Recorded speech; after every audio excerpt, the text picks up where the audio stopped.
that God has created America much different as He has any other country. We're the closest aligned country to the way the nation of Israel is established under God than any other nation ever formed under heaven. The difference is that God did not give America a king. God created a nation of kings. And every one of us has a right to hold the government accountable. Every one of us has a right to free thought and free speech. Now, I don't know how many of you watch political things, but it was all over the news, it was all over the radio, about how dysfunctional this new Congress that January 3rd was seated in our nation's capital. But I'm here to tell you that perspective, and I heard it from liberal commentators, conservative commentators, people that consider themselves to be historical scholars and the like, that there was a dysfunction happening in Washington because one of the parties could not get into agreement as to who was going to chair their party and become the Speaker of the House of Representatives. And how bad this was, how unprotected it left America, and how horrible it was that they could not come into unity. But here's the difference. In a socialistic or totalitarian regime or government system, the power lies in the unity of the powerful. What does that mean?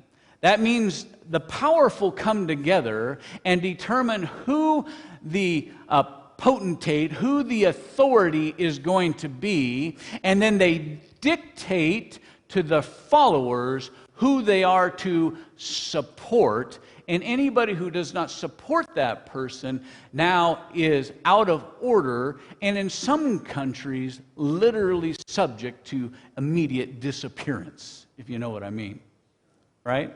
But this country is much different than that. This is a constitutional republic. It is specifically designed to be messy. Why? Because all of the stewardship lies in each and every one of us sitting here today. It lies in every one of those representatives who were elected to office by each and every one of us. It's a government by the people, for the people. See, in totalitarian and socialistic regimes, it's just the opposite. It's governance by the powerful and dictated to the masses. Oh yeah, they have a say in what's called democracy, the right to vote, but they don't have power. Who has powerful? The powerful. So the fact that there was opposition was actually watching a constitutional republic at its very finest and very best. Saying that, no, we are the kings of this society and this country.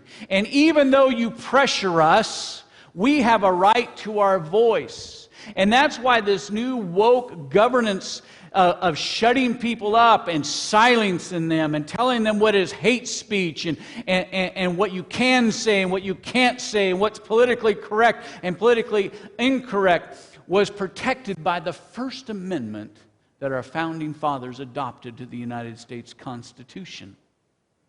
You don't have to agree with hate speech, but what drowns out hate speech is more love speech. You might not like what somebody has to say, but the way to silence them is by proving your point and getting others to agree with you. And that is how a constitutional republic is supposed to operate. We have been placed as stewards over that. And the problem is that in these last decades and maybe even this last century, we have given that up. Government is at its finest when it is not operating in cooperation with itself.